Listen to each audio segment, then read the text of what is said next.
ஆக கண்ணியத்திற்குரிய சகோதர சகோதரிகளே, அந்த துஆவை நாங்கள் நிச்சயமாக ஓத வேண்டும். அந்த துஆ இன்ஷா அல்லாஹ் எங்கள் குடும்பத்தை வாழ வைக்கும். எங்களோட பரம்பரையை நல்ல ஒரு பரம்பரையாக பெயரோடு புகழோடு செல்வாக்கோடு வாழ வைக்கும். எனவே அந்த துஆவை இன்ஷா அல்லாஹ் நாங்கள் தொடர்ந்து ஓதுவதற்கு அதற்காக முயற்சிக்க வேண்டும். அது மனனமாக இருக்குமையாக இருந்தால் அதனை தொடர்ந்து கேட்கலாம். அந்த துஆ மனனம் இல்லை என்றால் அதனை எப்படியாவது நீங்கள் ஒரு காப்பியை ஒன்று எடுத்து அதை நீங்கள் ஓதிக்கொள்ளுங்கள். உங்களுடைய பிள்ளைகளுக்கு ஓத கொடுங்கள். அதை தொடராக ஓதி வர வேண்டும். நபிகள் நாயகம் ஸல்லல்லாஹு அலைஹி வஸல்லம் அவர்கள் நல்ல குடும்பத்தின் அடையாளங்கள் பலவற்றை எங்களுக்கு சொல்லியது மட்டுமல்ல, தன் வாழ்க்கையில் வாழ்ந்து காட்டினார்கள். ஒரு நாள் மதீனாவின் வீதியிலே நடந்து சென்று கொண்டிருந்த நபிகளார் அவர்கள் சிறு பிள்ளைகள் எல்லாம் வீதியோரத்திலே விளையாடி கொண்டிருக்கிற போது அந்த பிள்ளைகளை சலாம் சொல்லி அவர்களுக்கு முத்தம் கொடுத்தார்கள். 2 அமல்களை செய்கிறார்கள். ஒன்று, சலாம் சொல்லுகிறார்கள். அல்லாஹுடைய நபி அவர்கள் தன் வயதுக்கு கீழ்ப்பட்டவர்கள் மீது இரக்கம் காட்டுகிறார்கள், சலாம் சொன்னார்கள். அடுத்ததாக அவர்களுக்கு முத்தம் கொடுத்தார்கள். அந்த நபித்தோழர்கள் ஒருவரான அக்ரா பின் ஹாபிஸ் ரலியல்லாஹு தஆலா அன்ஹு அவர்கள், நபியே நாயகமே, அல்லாஹு தஆலா எனக்கு 11 குழந்தை பாக்கியங்களை தந்திருக்கிறான். ஒரு பிள்ளைக்காவது இந்த அளவுக்கு நான் இரக்கம் காட்டி முத்தம் கொடுத்து சலாம் சொன்னது கிடையாது. உங்களால் மாத்திரம் எவ்வாறு முடியும் நபியே நாயகமே? உங்களுடைய இரக்கமோ மனசோ இரக்கம் இரக்கம் என்று சொல்லி அவர்களை புகழ்ந்தார்கள். அப்போது நபிகளார் அவர்கள் அந்த அக்ரா பின் ஹாபிஸ் ரலியல்லாஹு அன்ஹு அவர்களை பார்த்து சொன்னார்கள், இர்ஹமு மன் ஃபில் அர்த் யர்ஹமு மன் ஃபிஸ் ஸமா. பூமியில் உள்ளவர்களுக்கு நீங்கள் இரக்கம் காட்டுங்கள், அன்பு செலுத்துங்கள். வானில் உள்ள ரஹ்மான் உங்களோடு அன்பாக இரக்கமாக நடந்து கொள்வான் என்று சொல்லிவிட்டு இன்னும் ஒரு செய்தியை சொன்னார்கள். லைஸ மின்னா மன் லம் யர்ஹம் ஸகீரனா வலம் யுஅக்கிர் கபீரனா. தன் வயதுக்கு மேற்பட்டவர்களுக்கு மரியாதை செய்யாதவர்கள், தன் வயதுக்கு கீழ்ப்பட்டவர்களுக்கு இரக்கம் காட்டாதவர்கள் என் சமூகத்தை சார்ந்தவர் அல்ல என்று சொன்னார்கள். அனஸ் ரலியல்லாஹு தஆலா அன்ஹு அவர்கள் நபிகளாருடைய வஃபாத்துக்கு பிறகு மதீனாவின் வீதியிலே நடந்து செல்லுகின்ற போதெல்லாம் சிறு பிள்ளைகளை காணுகிற போது அவர்கள் நெருங்கி சென்று அந்த பிள்ளைகளுக்கு சலாம் சொல்லுவார்கள்.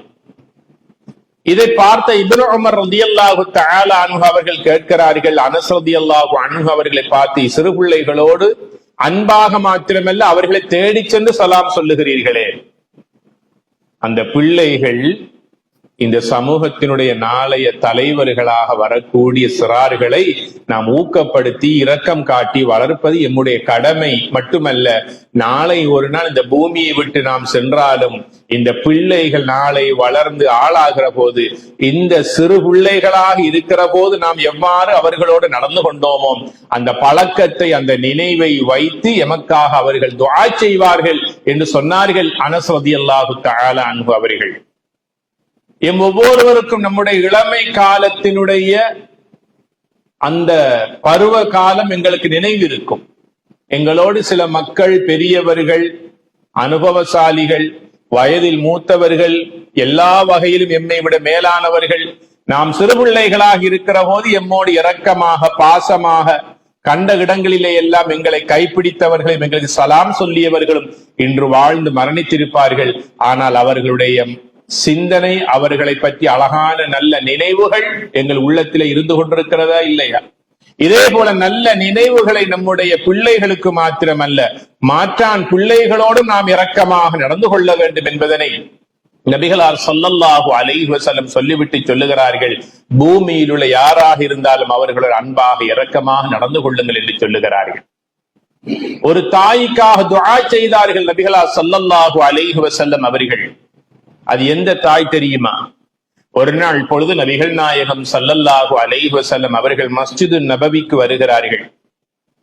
ஏதோ ஒரு தண்ணி எடுத்து அவர்களுக்கு உது செய்ய வேண்டிய தேவை ஏற்பட்ட போது ஒரு 10-12 வயது மதிக்கத்தக்க ஒரு சிறுவன் நபிகளாருடைய தேவையை அறிந்து தண்ணீரை எடுத்து கொண்டு வந்து நபிகளாருடைய கையிலே கொடுத்த போது அந்த தண்ணீர் எடுத்து கொடுத்த உதவிக்காக நபிகள் நாயகம் ஸல்லல்லாஹு அலைஹி வஸல்லம் அவர்கள் அந்த சிறுவனுக்கு துஆ செய்தார்கள். எவ்வளவு ஒரு அற்புதமான ஆழமான கருத்துள்ள துஆ அது. அல்லாஹும்ம அல்லிம்ஹுல் கிதாப வல் ஹிக்மா. யா அல்லாஹ், குர்ஆனையும் கல்வி ஞானத்தையும் இந்த பிள்ளைக்கு நீ கற்றுக் கொடுப்பாயாக, நல்ல கல்வி ஞானத்தோடு இந்த பிள்ளையை யா அல்லாஹ் நீ வளரச் செய்வாயாக என்று நல்ல இல்முன் நாஃபி', பயனுள்ள நல்லறிவுக்காக துஆ செய்தார்கள் நபிகள் ஸல்லல்லாஹு அலைஹி வஸல்லம் அவர்கள். சில காலம் கழிந்து அதே சிறுவனை அதே இடத்திலே நபிகளார் அவர்கள் கண்டார்கள். சேமநலம் விசாரித்தார்கள், எப்படி இருக்கிறீங்க? அந்த சிறுவன் சொன்ன, நபியே நாயகமே, உங்களுக்கு ஞாபகம் இருக்குதா, நினைவு இருக்குதா, ஒரு நாள் இந்த இடத்திலே என் தலையிலே கை வைத்து எனக்காக துஆ செய்தீர்களே, அந்த துஆவின் மூலமாக இன்று நான் குர்ஆன் முழுவதையும் மனனமிட்ட ஒரு ஹாஃபிலாக உங்களுக்கு முன்னால் நின்று கொண்டிருக்கிறேன் நபியே நாயகமே. நபிகளார் ஸல்லல்லாஹு அலைஹி வஸல்லம் அவர்கள் சந்தோஷத்தில் அந்த குழந்தையுடைய கன்னத்திலே முத்தமிட்டார்கள். சொன்னார்கள், நான் இப்போது பள்ளிக்குள் சென்று தொழப் போகின்றேன், என் அருகில் நின்று நீயும் தொழுது கொள் என்று அந்த சிறுவனுக்கு அனுமதி கொடுத்தார்கள். உங்களுக்கு தெரியும், நபிகளார் ஸல்லல்லாஹு அலைஹி வஸல்லம் அவர்கள் இமாம், எப்போதும் அவர்கள் முன்னுக்குத்தான் நிற்கக்கூடிய தகுதியை பெற்றிருக்கிறார்கள். அல்லாஹு தஆலா கொடுத்த தகுதி அது. எத்தனையோ பல மூத்த சஹாபாக்கள் கூட நபிகளாருடைய வலப்பக்கம் இடப்பக்கம் தோளோடு தோள் நின்று தொழுவதற்கு ஆசைப்பட்டார்கள். அல்லாஹுடைய கண்ணியத்தின் காரணமாக, நபிகளாருடைய கண்ணியத்தின் காரணமாக அந்த சஹாபாக்களுக்கு அந்த வாய்ப்பு கிடைக்கவில்லை. நபிகளார் அவர்கள் எப்போதும் இமாமாக முன்னுக்கு நிற்பார்கள். ஆனால் இந்த சிறு குழந்தையை பார்த்து, சிறுவனை பார்த்து நபிகளார் சொல்லுகிறார்கள், என் அருகில் வந்து நீயும் தொழுது கொள் என்று சொல்லிவிட்டு நபிகளார் அவர்கள் தொழுகையை ஆரம்பித்து தக்பீர் கட்டி தொழுது கொண்டிருக்கிறார்கள். சலாம் கொடுத்து வலப்பக்கம் பார்க்கிறார்கள், சிறுவனை காணவில்லை. இடப்பக்கம் நிற்பானோ, இடப்பக்கம் சலாம் கொடுத்து பார்க்கிறார்கள், இடப்பக்கம் காணவில்லை. பின் சஃபிலே பார்த்தால் இரண்டாவது சஃபிலும் இல்ல, மூன்றாவது சஃபிலே அந்த சிறுவன் தொழுது நபிகளாருக்காக காத்து கொண்டிருக்கிறான். கண்மணி நாயகம் ஸல்லல்லாஹு அலைஹி வஸல்லம் அவர்கள் அந்த சிறுவனை அழைத்து கேட்டார்கள், உனக்கு நல்ல ஒரு சந்தர்ப்பத்தை அல்லாஹ் தந்தானே, என் அருகில் நின்று வந்து தொழுவதற்கு அந்த சந்தர்ப்பத்தை சாதகமாக நீ ஏன் பயன்படுத்தவில்லை என்று கேட்டார்கள். அந்த சிறுவன் சொல்லுகிறான், 12 வயது மதிக்கத்தக்க சிறுவன் சொன்னான், நபியே நாயகமே, எனக்கு என்ன ஆசை இல்லையா? உங்களுக்கு பக்கத்தில் வந்து தொழுவதற்கு என்னுடைய உள்ளமெல்லாம் ஆசைகள் நிறைந்து காணப்பட்டன. ஆனாலும் தக்பீர் கட்டுவதற்கு தயாராகிற போது என்னுடைய உள்ளத்தில் ஒரு சிந்தனை எழுந்தது. மகனே, எப்போதும் பெரியோர்களோடு மரியாதையாக நடந்து கொள்ள வேண்டும். அவர்களுக்கு முன்னால் உட்காருவதும் அவர்களுக்கு பக்கத்தில் உட்காருவதை நீ தவிர்த்துக் கொள். உன் வயதுக்கு மேற்பட்டவர்களுக்கு மரியாதை செய். அவர்கள் பேசுகின்ற போது அவர்களுடைய குரலை விட உன்னுடைய குரலை நீ உயர்த்தி பேசாதே. அவர்கள் பேசுகின்ற போது எதிர்த்து பேசாதே.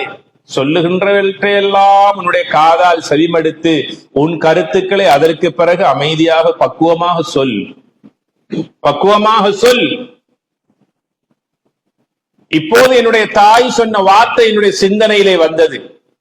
நபியே நாயகமே, ஒரு அபூபக்கர், உமர், உஸ்மான் ரலியல்லாஹு அன்ஹும் போன்ற மூத்த சஹாபாக்களுக்கு கிடைக்காத பாக்கியத்தை அல்லாஹ் உனக்கு தந்திருக்கிறானே, அதை பயன்படுத்துவதா அல்லது நபிகளாருக்கு பக்கத்தில் நின்று அந்த சந்தர்ப்பத்தை பயன்படுத்திக் கொள்வதா என்ற சிந்தனை வந்த போது, யா ரசூலல்லாஹ், உங்களுக்கு பக்கத்தில் நின்று தொழுகின்ற தகுதியோ அருகதையோ எனக்கு எந்த விதத்திலும் இல்லை என்பதை உணர்ந்தேன். அதனால் நான் பின்னால் போய் நின்று தொழுது கொண்டேன். நீங்கள் எப்போதும் இமாம் முன்னுக்குத்தான் நிற்க வேண்டியவர், நாங்கள் எப்போதும் மாமூம்கள் உங்களுடைய மாமூமாகத்தான் நிற்க வேண்டும் என்று என்னுடைய தாய் இந்த ஒழுக்கத்தை சொல்லி தந்தாள் என்று சொன்ன போது, கண்மணி நாயகம் ஸல்லல்லாஹு அலைஹி வஸல்லம் அவர்கள் அந்த பிள்ளையை கட்டி அணைத்தார்கள். அல்லாஹும்ம அர்ஹம் உம்முக, உன்னுடைய தாய்க்கு அல்லாஹ் ரஹ்மத் செய்வானாக, நல்ல பிள்ளையை பெற்று ஒழுக்கத்தோடு வளர்த்தெடுத்திருக்கிறாள் என்று அந்த தாய்க்காக துஆ செய்தார்கள் நபிகள் நாயகம் ஸல்லல்லாஹு அலைஹி வஸல்லம் அவர்கள். அவர்கள்தான் அப்துல்லா இப்னு அப்பாஸ் ரலியல்லாஹு தஆலா அன்ஹு அவர்கள்.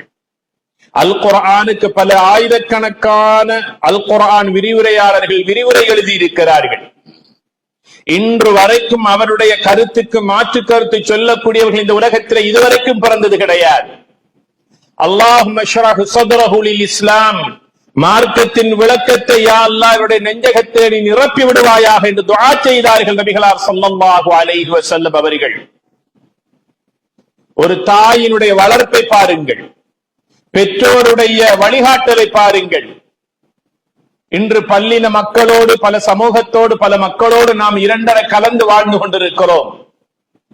எங்களுடைய வீட்டுக்கு வருகின்ற பெரியோர்கள், முதியோர்கள், துறை சார்ந்தவர்கள், அறிவார்ந்தவர்கள், எத்தனை பல மக்களோடு நாங்கள் பழகுகிறோம். எங்களுடைய பிள்ளைகள் அவர்களோடு நடந்து கொள்ளுகின்ற முறை என்ன என்பதை நாங்கள் கொஞ்சம் மீள் பரிசீலனை செய்து பார்க்க வேண்டிய நேரம் இது. நல்ல குடும்பத்தினுடைய அடையாளம் பிள்ளைகளிடத்திலிருந்து அது வெளிப்படும். தாயும் தகப்பனும் உறவினர்களோடு சேர்ந்து வாழுகின்ற அந்த வாழ்க்கையின் அடையாளம் தான் பிள்ளைகளுடைய நடவடிக்கையிலே அது தென்படும். என்னை பற்றி உங்களுக்கு தெரிய வேண்டும் என்றால் என்னுடைய பிள்ளைகளுடைய நடவடிக்கைகளினால் நீங்கள் விளங்கிக் கொள்ள வேண்டும். என் பெற்றோர்களை பற்றி உங்களுக்கு தெரியாது, ஆனால் ஓரளவுக்காவது என்னை வைத்து என்னுடைய பெற்றோர்களை நீங்கள் அனுமானித்து கிரகித்துக் கொள்வீர்கள். அப்படித்தான் செல்லும் இடமெல்லாம் என் பிள்ளைகளை பற்றி யாரெல்லாம் யார் பெற்ற பிள்ளையோ, நல்ல பிள்ளை, சாலிஹான பிள்ளை, நல்ல அறிவார்ந்த பிள்ளை, நல்ல புத்தி கூர்மையான பிள்ளை, நல்ல அதபொழுக்கமான பிள்ளை என்று யாரெல்லாம் என் பிள்ளைகளை புகழ்ந்து பேசுகிறார்களோ, மெச்சி பேசுகின்றார்களோ, அந்த புகழ்ச்சியும் அந்த கண்ணியமும் அந்த பெற்றோருக்குத்தான் சென்றடையும். அந்த பெற்றோருக்குத்தான் அது வந்தடையும். பெற்றோர்களுடைய வளர்ப்பிலே அந்த குழந்தைகளுடைய நடவடிக்கைகளின் மூலமாக அந்த பெற்றோருக்கு இந்த உலகத்திலும் கண்ணியம் இருக்கிறது, ஆகிரத்திலும் கண்ணியம் இருக்கிறது. நபிகளார் ஸல்லல்லாஹு அலைஹி வஸல்லம் ஒரு நாள் மஸ்ஜித் நபவியிலே பயான் நிகழ்த்தி கொண்டிருக்கிற போது மஸ்ஜிதிலே மக்கள் நிறைந்து காணப்படுகிறார்கள். அந்த சஹாபாக்களை பார்த்து ஒரு கேள்வி கேட்டார்கள் நபிகளார் ஸல்லல்லாஹு அலைஹி வஸல்லம் அவர்கள். அது என்ன கேள்வி? இந்த உலகத்தில் ஒரு மரம் இருக்கிறது, அந்த மரம் ஈத்த மரத்துக்கு ஒப்பானது. ஏனைய மரங்களினுடைய இலைகள் பழுத்து காய்ந்து சருகாகி கீழே விழுவதைப் போல இந்த மரத்தினுடைய இலைகள் கீழே காய்ந்து விழமாட்டாது. ஒரு வித்தியாசமான மரம். அது என்ன மரம் என்று உங்களுக்கு தெரியுமா என்று சஹாபாக்களை பார்த்து இந்த கேள்வி நபிகளார் அவர்கள் கேட்டபோது அத்தனை சஹாபாக்களும் ஒருவர் முகத்தை மற்றவர் பார்த்து கொண்டிருக்கிறார். உங்களுக்கு தெரியுமா, உங்களுக்கு தெரியுமா என்ற பார்வையிலே பார்த்து கொண்டிருக்கிறார்கள். அந்த சபையில இருந்த ஒரு 11 வயது மதிக்கத்தக்க ஒரு சிறுவன் தன் தந்தையின் கையை பிடித்தான். அந்த கேள்விக்கான பதில் எனக்கு தெரியும் என்னான்னு கேட்டார். காதுக்குள்ளே சொல், காதுக்குள்ளே சொல்லியாச்சு. இப்ப அந்த மகன் கேட்டார், இந்த சபையில எழுந்து நபிகளாருடைய கேள்விக்கு நான் பதில் சொல்லவா? தந்தை சொன்னார், வாய மூடு, சொல்ல வேணாம். ஏன்? மூத்த பெரும் சஹாபாக்கள் எல்லாம் இருக்கின்ற இந்த மஜ்லிஸில் சிறுவனாக இருந்து நீ எழுந்து அந்த பதிலை சொன்னார். அவர்களுக்கு கொஞ்சம் வெட்கமாக ஆகிவிடுமே. சிறுவனுக்கு தெரிந்த பதில் கூட பெரியவர்களாகிய எங்களுக்கு தெரியாமல் போய்விட்டதே, கொஞ்சம் சபை ஒழுக்கம் இல்லாமல் ஆகிவிடுமே. அந்த எண்ணத்தை கருத்தில் கொண்டு தகப்பன் சொன்னார், வாயை மூடு, என் காதிலே சொல்லிவிடு. ஸல்லல்லாஹு அலைஹி வஸல்லம் அவர்கள் பார்த்தார்கள், சஹாபாக்கள் யாருமே பதில் சொல்லவில்லை. நபிகளார் அவர்களே சொன்னார்கள், ஒரு முஃமினுக்கு ஒப்பான மரம், ஏனைய மரங்களுடைய இலைகள் விழுவதை போல விழாத மரம், அது என்ன மரம் என்றால் ஹிய நஹ்லா, அதுதான் ஈத்த மரம் என்று ஸல்லல்லாஹு அலைஹி வஸல்லம் சொன்னார்கள். ஈத்த மரம் அது ஒரு முஃமினுக்கு ஒப்பான மரம் என்று ஸல்லல்லாஹு அலைஹி வஸல்லம் சொன்னார்கள். ஈத்த மரம் என்ன? பேரீச்ச மரம். அதுக்கு விளக்கம் சொல்லுவோம். பேரீச்சம்பழம், பேரீச்ச மரம்.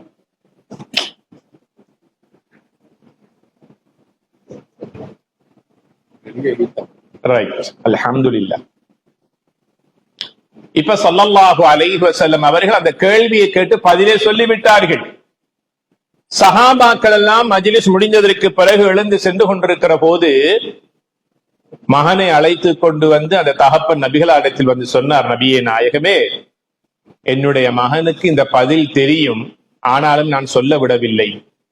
நபிகளார் அவர்கள் தந்தையை பார்த்து கேட்டார்கள், ஏன் அவனுடைய வாயை மூடி வைத்தீர்கள்? சொல்ல வைத்திருக்கலாமே. இல்லையா ரசூலல்லாஹ், சபையினுடைய மரியாதை நிமித்தமாக என்னுடைய மகனுடைய பதிலை நான் சொல்ல விடவில்லை அவனுக்கு. ரசூலுல்லாஹ் ஸல்லல்லாஹு அலைஹி வஸல்லம் அந்த தகப்பனை கண்டித்தார்கள். என்ன சொன்னார்கள் தெரியுமா? உங்கள் மகன் அத்தனை பேருக்கு முன்னால் எழுந்து நின்று அந்த கேள்விக்கான பதிலை சொல்லி இருந்தால் எல்லா மக்களுடைய பார்வையும் உங்கள் மகனை நோக்கி வந்திருக்குமே. நல்லதோர் அறிவார்ந்த பிள்ளை, நல்ல அறிவு சார்ந்த பிள்ளை, நல்ல ஒழுக்கம் நிறைந்த பிள்ளை, இப்போதே வளரும் பயிரை முளையிலே தெரியும் என்பது சொல்வதை போல இந்த பிள்ளை இன்ஷா அல்லாஹ் வளர்ந்து நல்ல புத்திஜீவியாக அறிஞராக உருவெடுக்கக்கூடிய அறிகுறி இருக்கிறது. அந்த அளவுக்கு நல்ல அறிவார்ந்த பிள்ளையாக இந்த பிள்ளையை தாயும் தகப்பனும் வளர்த்தெடுத்திருக்கிறீர்களே என்று சபையில் இருக்கக்கூடிய அனைவரும் அந்த பிள்ளையை பாராட்டுவார்கள். அந்த பாராட்டுகள் பெற்றோராகி உங்களுக்கு வந்திருக்குமே, அதை தவற விட்டு விட்டீர்களே. இரண்டாவது சொன்னார்கள், சபையில் இருக்கக்கூடிய சபையோர்கள் துஆ செய்திருப்பார்கள். மாஷா அல்லாஹ், அந்த பிள்ளைக்கு அல்லாஹ் ரஹ்மத் செய்வானாக என்று துஆ செய்திருப்பார்கள். அதையும் தவற விட்டு விட்டீர்களே. ஸல்லல்லாஹு அலைஹி வஸல்லம் சொன்னார்கள், இப்படித்தான் சில பிள்ளைகளினால் பெற்றோருக்கு கண்ணியம், சில பெற்றோரினால் சில பிள்ளைகளுக்கு கண்ணியம். இப்படித்தான் அல்லாஹுடைய தூதர் ஸல்லல்லாஹு அலைஹி வஸல்லம் சொன்னார்கள், நல்ல கணவன் மனைவியின் மூலமாகத்தான் அறிவார்ந்த புத்தி கூர்மையான அதபு ஒழுக்கம் உள்ள பிள்ளைகள் வளர்கிறார்கள், வளர்த்தெடுக்கப்படுகிறார்கள், அவர்கள் சமூகத்திற்கு ஒப்படைக்கப்படுகிறார்கள். அந்த பிள்ளைகள் தான் கற்ற கல்வியை பிறருக்கு கற்றுக் கொடுக்கிறார்கள். வீதியிலே பாதையிலே நடந்து சென்று கொண்டிருக்கிற போது ஏதாவது நடந்து செல்லுகின்றவர்களுக்கு இடையூறு தருகின்ற ஒன்றை காணுகிற போது கண்டும் காணாத குருடர்களாக செல்ல மாட்டார்கள், அதை அகற்ற பார்ப்பார்கள். ஒரு நாள் மஸ்ஜிது நபவிலே அஸருடைய தொழுகைக்காக அஸான் சொல்லப்படுகிற போது எல்லா சஹாபாக்களும் தங்களுடைய வீட்டிலே உதவெடுத்துக் கொண்டு மஸ்ஜிதை நோக்கி விரைந்து வருகிறார்கள் நபிகளாரோடு அஸருடைய தொழுகை தொழுவதற்காக. ஆனால் ரோட்டின் நடுவிலே ஒரு மரம் ஒன்று வீழ்ந்திருக்கிறது. எல்லோரும் அதை கடந்து கடந்து சென்று கொண்டிருக்கிறார்கள் தொழுகை தொழுவதற்காக. ஒரு வாலிபன், எல்லோரையும் போல அவனும் கடந்து சென்று கொண்டிருக்கிறான். அவனுடைய சிந்தனையிலே ஒரு சிந்தனை பிறந்தது, நான் கடந்து விட்டேன், பின்னால் வரக்கூடிய கண் தெரியாதவர்கள், இயலாதவர்கள், வயோதிபர்கள் எப்படி இதை கடக்க போகிறார்கள்? விழுந்தால், நிலத்திலே விழுந்தால் அவர்களுக்கு ஏதாவது பாதிப்பு ஏற்பட்டு விடுமே. தொழுவதா இந்த மரத்தை அகற்றுவதா என்ற சிந்தனை வந்த போது, இல்லை இந்த மரத்தை அகற்றி விடுவோம் என்று வந்து அந்த நடு வீதியிலே வீழ்ந்திருந்த அந்த மரத்தின் கிளையை அகற்றிவிட்டு ரோட்டை துப்புரவு பண்ணிவிட்டு மஸ்ஜிதுக்கு ஓடி செல்லுகிற போது தொழுகை முடிந்து எல்லா சஹாபாக்களும் வெளியே வருகிறார்கள். இவனுக்கோ கவலையோ கவலை, ஆஹா நபிகளாரோடு ஜமாஅத்தோடு தொழ முடியவில்லையே, கவலைப்படுகிறார். ஈமானை சுவைப்பதிலே ருசி கண்டவர்கள் அந்த சஹாபாக்கள். ஒரு நேர தொழுகை ஜமாஅத்தோடு தவறவிட்டதற்காக கவலைப்படக்கூடியவர்கள், நஷ்டமடைந்து விட்டோமே என்று கை சேதப்படக்கூடியவர்கள் அந்த சஹாபாக்கள். அந்த வாலிபர் நபிகளாரிடத்தில் சென்று தன் நிலைமையை சொல்லி கவலைப்பட்டுக் கொண்டிருக்கிற போது நபிகளார் ஸல்லல்லாஹு அலைஹி வஸல்லம் அவர்கள் சிரித்து விட்டு சொன்னார்கள், ஷக்கரல்லாஹ். எல்லோரும் தொழ ஓடி வந்தார்கள், மற்றவர்களும் நன்றாக வர வேண்டும், போக வேண்டும், அவர்களுக்கு எந்த ஆபத்தும் இடையூறு வரக்கூடாது என்று அந்த மரக்கிளையை நீ அகற்றி தூய்மைப்படுத்தினாய ரோட்டை, இதை பார்த்து அல்லாஹ் உனக்கு நன்றி செலுத்தினான் என்று அந்த வாலிபனை பார்த்து சொன்னார்கள். அல்லாஹ்வுடைய ஷுக்ரை பெற்ற, நன்றியை பெற்ற வாலிபன்.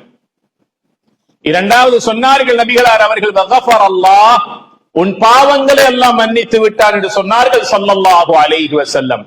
மூன்றாவது சொன்னார்கள், அல்லாஹ் மர்ஹம் வாலிதை, இப்படி ஒழுக்கம் உள்ள பிள்ளையை பெற்றெடுத்து வளர்த்து ஆளாக்கிய உன் தாய்க்கும் தகப்பனுக்கும் அல்லாஹ் ரஹ்மத் செய்வானாக என்று நபிகள் நாயகம் ஸல்லல்லாஹு அலைஹி வஸல்லம் அவர்கள் அந்த சமூக நலன் பேணி, பிறர் நலம் பேணி, அந்த சமூக சேவையை செய்த அந்த வாலிபனுக்காக நபிகளார் ஸல்லல்லாஹு அலைஹி வஸல்லம் அவர்கள் துஆ செய்தார்கள்.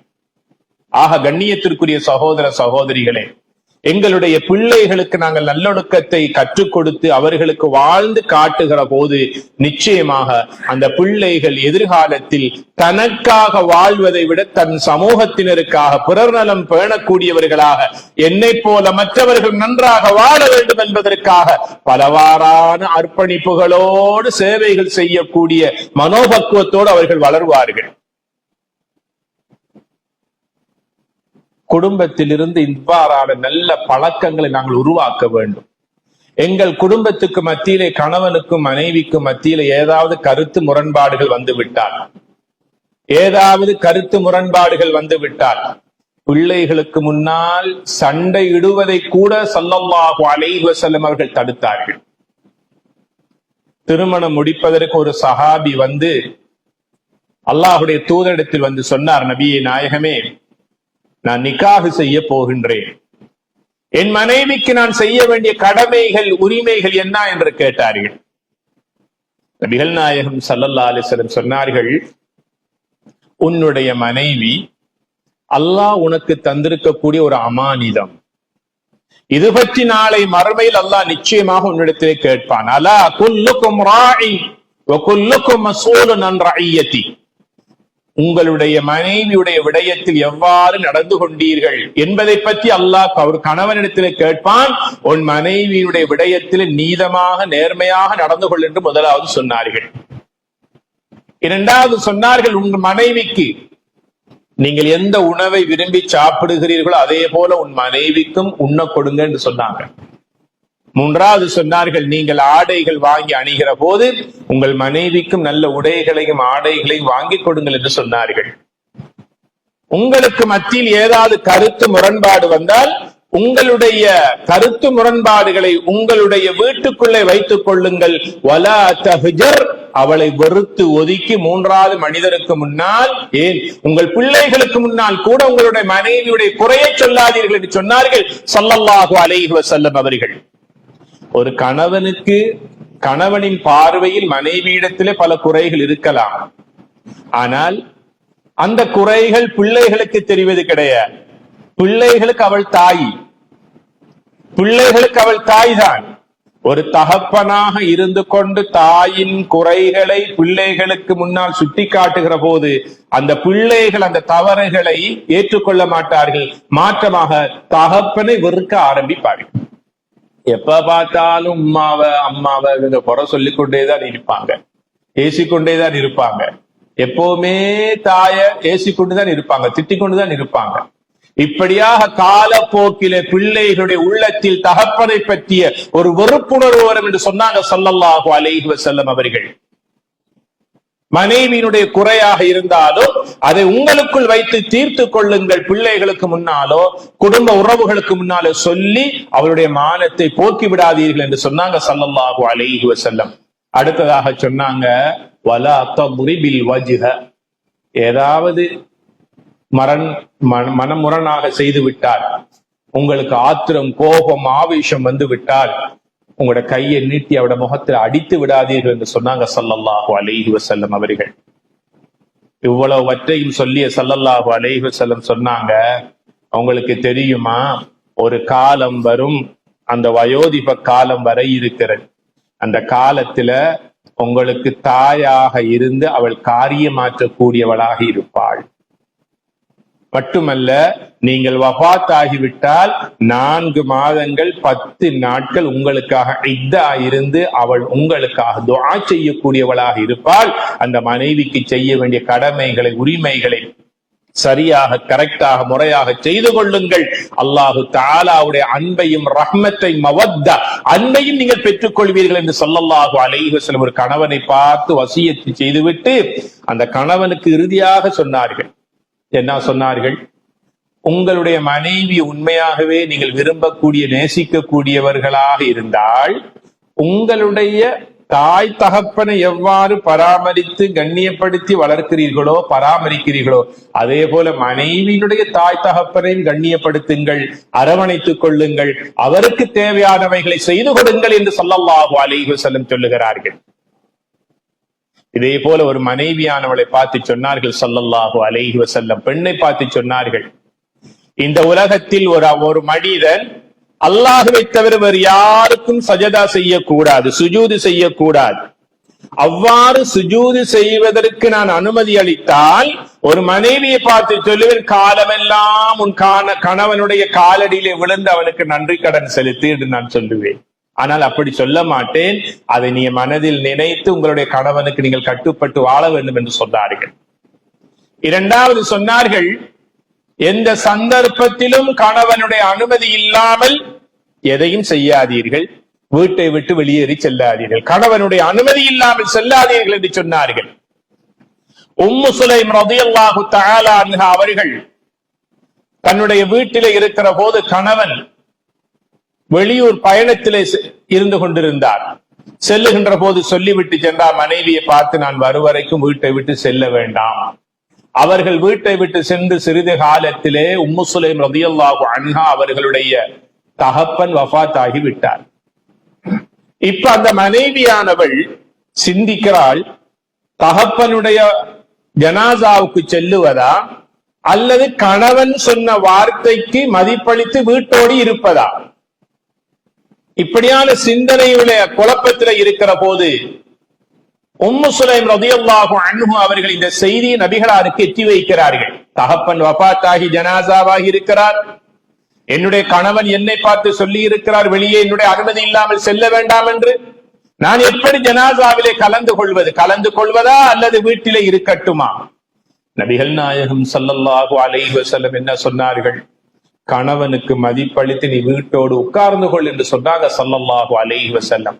தகப்பனுடைய ஜனாசாவை கூட காணாமல் தன்னுடைய கணவனுக்கு கட்டுப்பட்டு வாழ்ந்ததன் காரணமாக ஒரு நாள் பொழுது உம்மு சுலைம் ரலியல்லாஹு அன்ஹா அவர்களை மஸ்ஜிது நபவியிலே பார்த்த நபிகளார் அவர்கள் உம்மு சுலைமை அழைத்து சொன்னார்கள், யா உம்மு சுலைம் என்று அழைத்தார்கள்.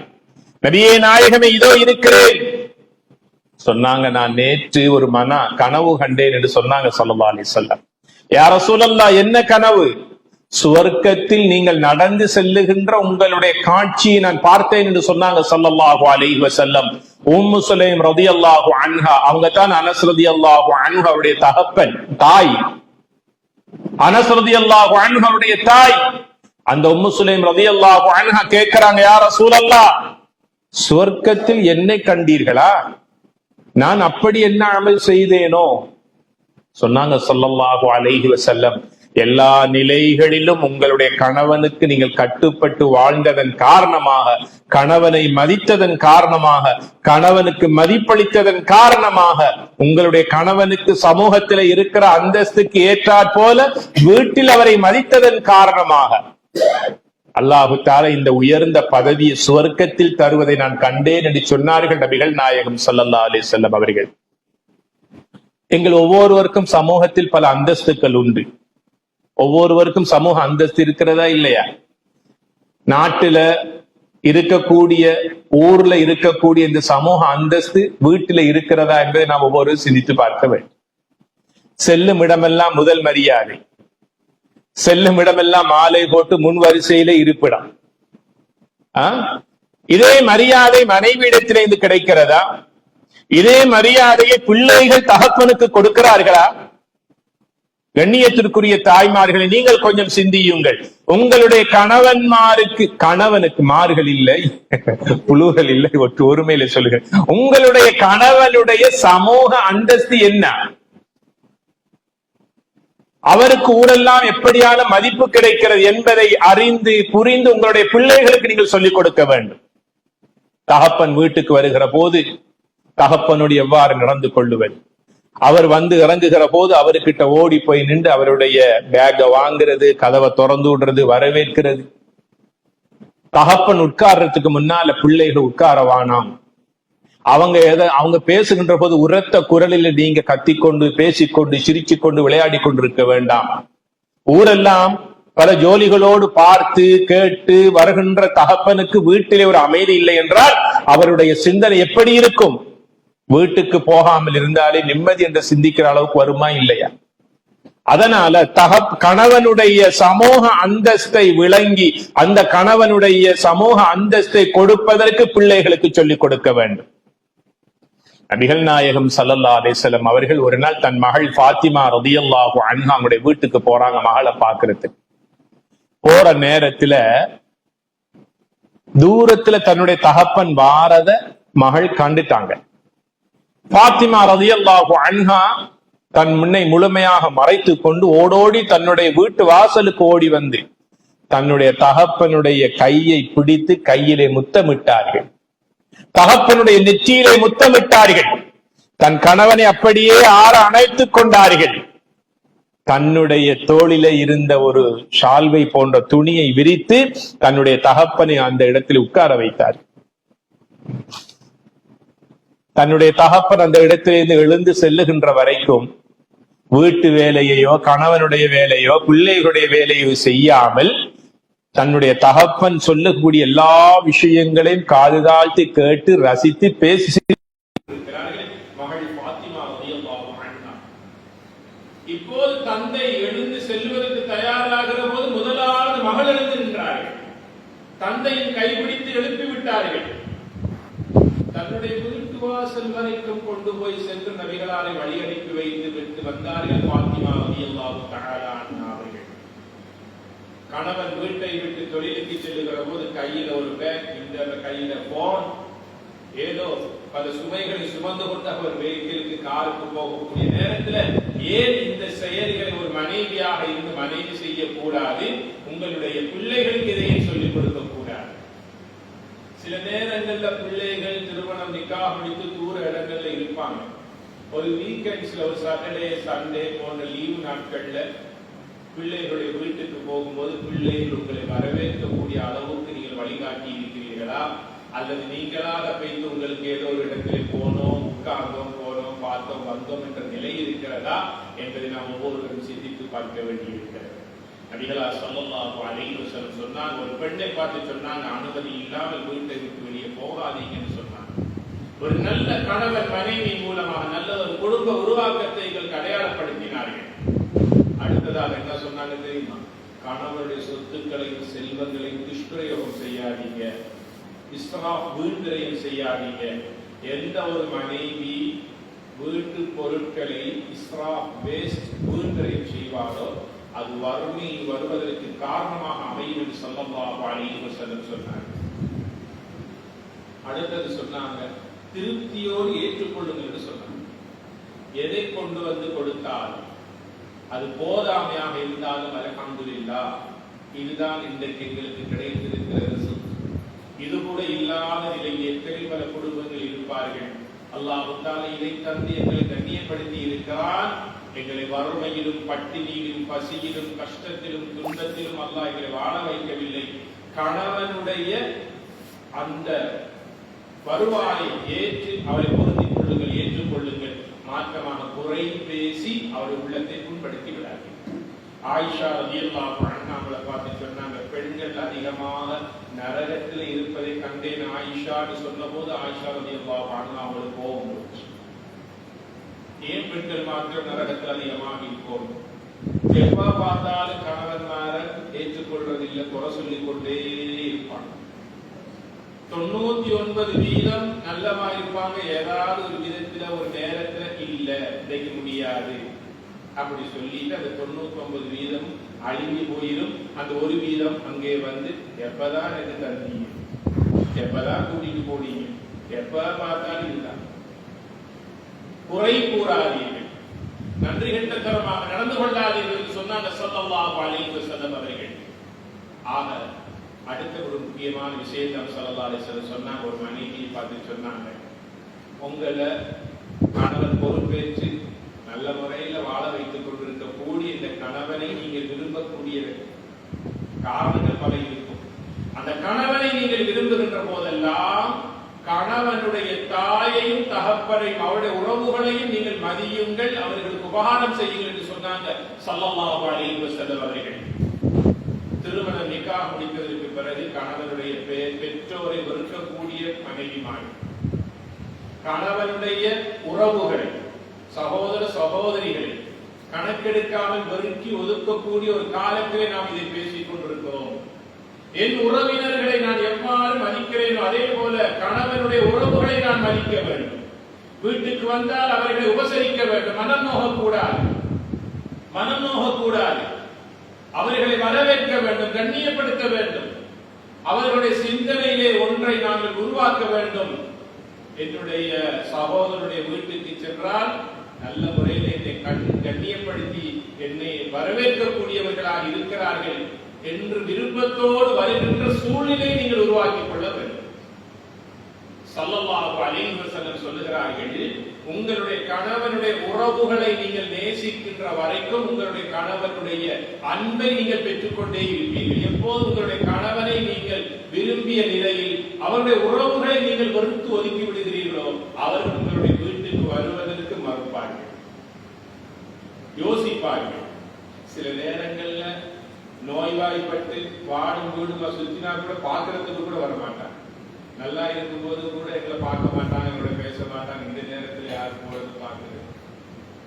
கண்ணியத்திற்குரியவர்களே, ஆக இந்த குடும்ப உறவு என்பது அல்லாஹ்வுடைய அர்ஷோடு முஅல்லம், அது கொடுக்கப்பட்டிருக்கிறது. அது கொடுக்கப்பட்ட ஒரு உறவு பந்தம். அந்த உறவுகளில் புனிதமான ஒரு உறவு தான் கணவன் மனைவி என்ற உறவு. ஸல்லல்லாஹு அலைஹி வஸல்லம் அவர்கள் சக்கராத்துடைய வேதனையில் இருக்கிற போது ரொம்ப கஷ்டப்பட்டு கொண்டிருக்கிறார்கள், ரொம்ப சிரமத்தோடு வலியோடு வாழ்ந்து கொண்டிருக்கிறார்கள். சக்கராத்துடைய நேரம் அது. இந்த செய்தியை சொல்லி நான் முடிவுரைக்கு வருகிறேன். அந்த நேரத்தில் எல்லா மனைவிமார்களும் 9 மனைவிமார்கள் மதீனாவில் வாழ்ந்தார்கள். ஸல்லல்லாஹு அலைஹி வஸல்லம் அவர்கள் தன்னுடைய இறுதி மூச்சின் போது ஆயிஷா ரலியல்லாஹு அன்ஹா அவர்கள் வீட்டிலே தங்கியிருந்தார்கள். எல்லா மனைவிமார்களுமே ரசூலுல்லாஹை பார்ப்பதற்காக ஆயிஷா நாயகி வீட்டுக்கு வந்திருக்கிறாங்க. அந்த நேரத்துல சக்கராத்துடைய வலியில வருத்தத்துல ஸல்லல்லாஹு அலைஹி வஸல்லம் மயக்கமுற்ற நிலையில் இருப்பாங்க. கொஞ்ச நேரத்தில் அப்படியே எழுதி எல்லாரையும் பார்ப்பாங்க, இன்னும் சற்று நேரத்தில் அப்படியே மயக்கமுற்றுவாங்க.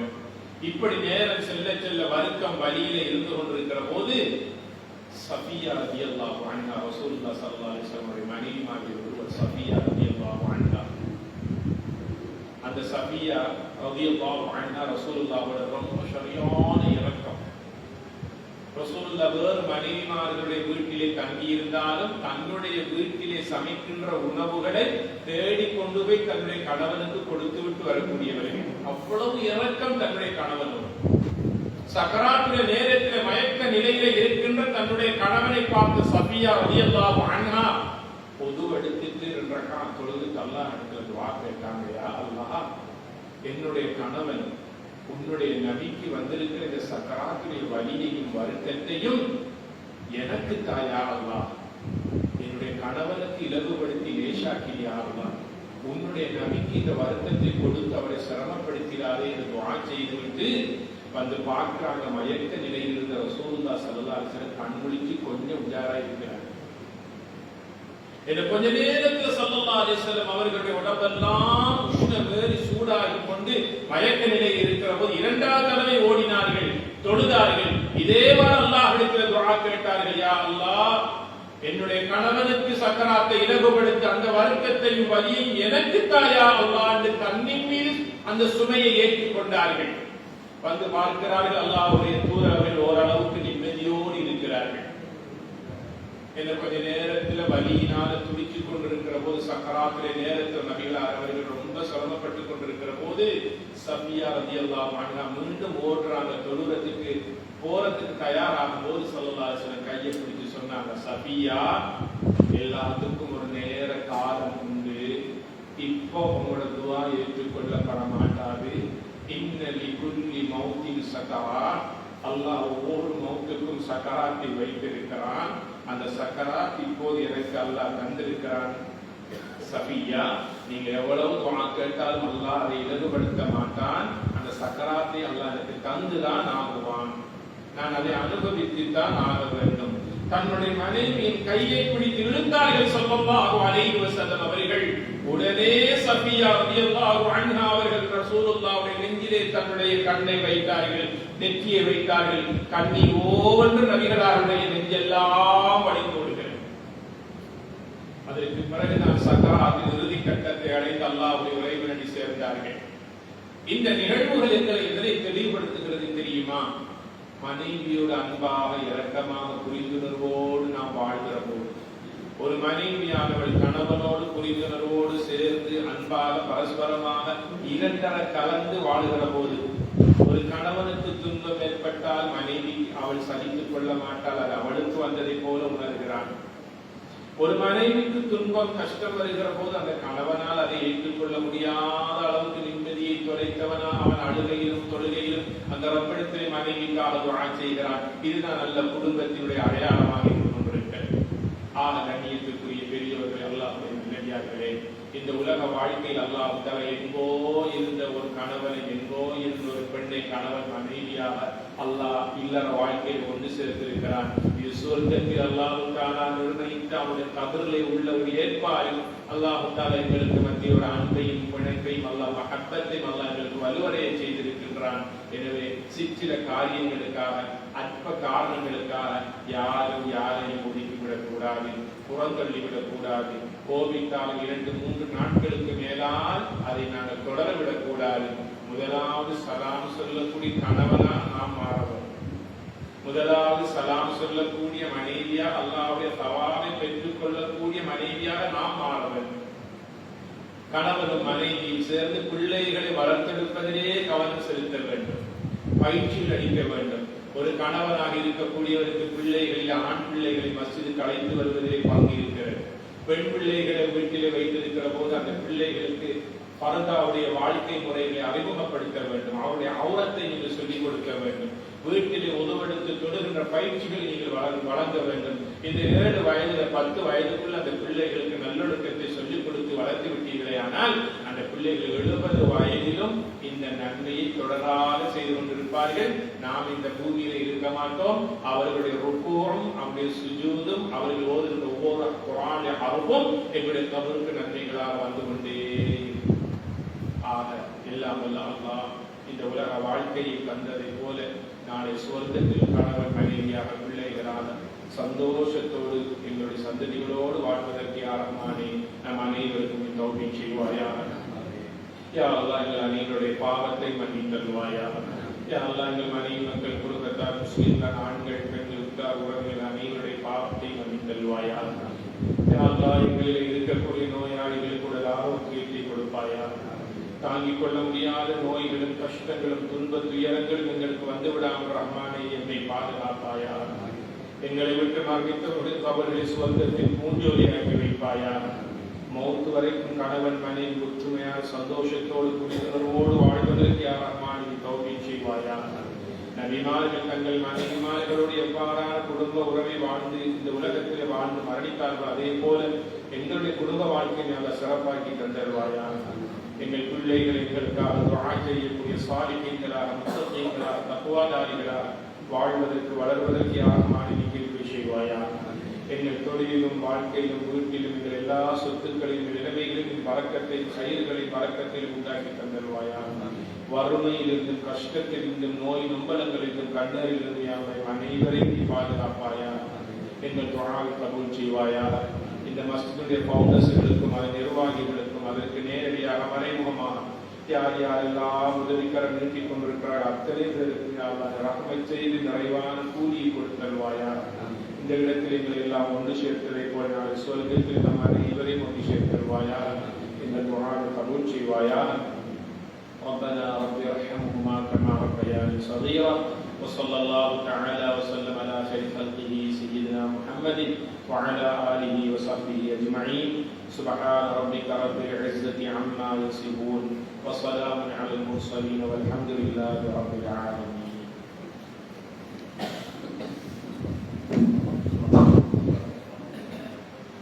الحمد لله. சற்றேறக்குரிய 1.5 மணி தியாகங்கள் நல்ல முறை நமக்கு குடும்பம் என்றால் என்ன, கணவன் மனைவி மற்றும் பிள்ளைகளோடு எப்படி வாழ்வது வளர்ப்பது என்ற எடுத்துக்கொண்ட தலைப்பில் குர்ஆனையும் ஹதீஸையும் முன்வைத்து நல்ல செய்திகள் சொன்னார்கள். அல்லாஹ்வுடைய கிருபையினால் நம்ம எல்லோரையும் அதுபடி வாழ்வதற்கு அல்லாஹ் தௌஃபீக் செய்வாங்க. அல்லாஹ்வுடைய கிருபையால் நம்ம எல்லோரும் இப்படிதான் வாழ்ந்து கொண்டிருக்கிறோம். நம் வட்டார மக்களை நான் 20 வருடத்துக்கு மேலாக பார்த்து கொண்டிருக்கிறேன். இந்த மக்களை பற்றி நல்ல கருத்துக்களும் நல்ல செய்திகள் தான் அன்னைக்கு கிடைச்சிருக்கிறது. அதனால நம்ம மக்கள் எல்லாம் நல்லா கணவன் மனைவி பிள்ளைங்க நல்லா வளர்ந்தெடுத்து நல்ல பட்டதாரிகளாக படிப்பாளிகளாக அல்ஹம்துலில்லாஹ்.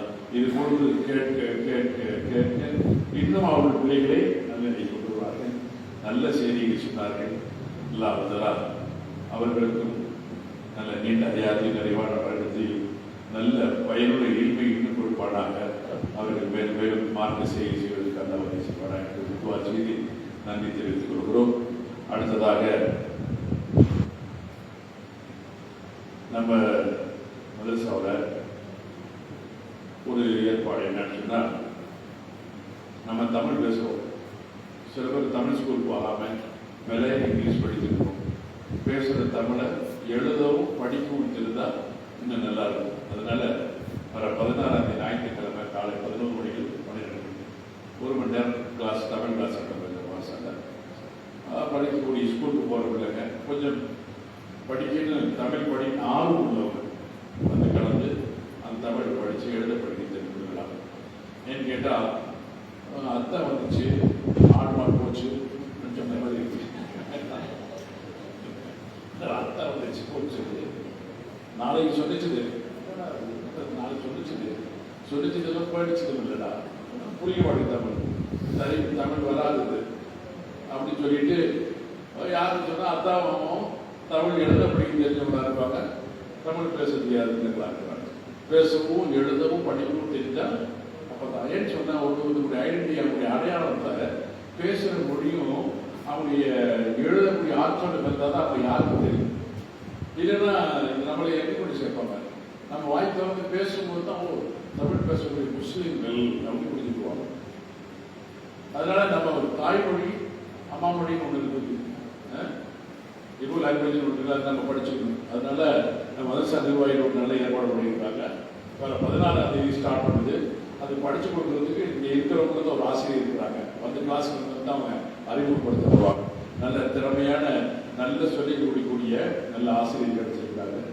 காலையில் ஒரு 11 மணிக்கு 12 1 மணி நேரம் தான். அதுக்கப்புறம் கல்யாணத்துக்கு போகிறாங்களோ மற்றபடி தேவைக்கு போகிறோம். 12 மணிக்கு நடந்த மதியம் லஞ்ச் இருக்குது. ஞாயிற்றுக்கிழமை லஞ்சுக்கு போகணும் கல்யாணத்துக்குன்னா அது 1 மணி நேரத்துக்கு நான் போயிடுவேன். அல்ஹம்துலில்லாஹ் அதையும் பயன்படுத்திக் கொள்ளுங்கள். அல்லாஹ் தஆலா நம்முடைய இல்மை பயனுள்ளதாக ஆக்குவாங்க. சுப்ஹானல்லாஹி வ பிஹம்திஹி சுப்ஹானல்லாஹ் வ பிஹம்திஹி அஷ்ஹது அல்லா இலாஹ இல்லா அன்த நஸ்தக்ஃபிருக வ நத்தூபு இலைக். சுப்ஹானக ரப்பிக ரப்பில் இஸ்ஸத்தி அம்மா யசிஃபூன் வ ஸலாமுன் அலல் முர்ஸலீன் வல்ஹம்துலில்லாஹி ரப்பில் ஆலமீன். ஸல்லல்லாஹு அலா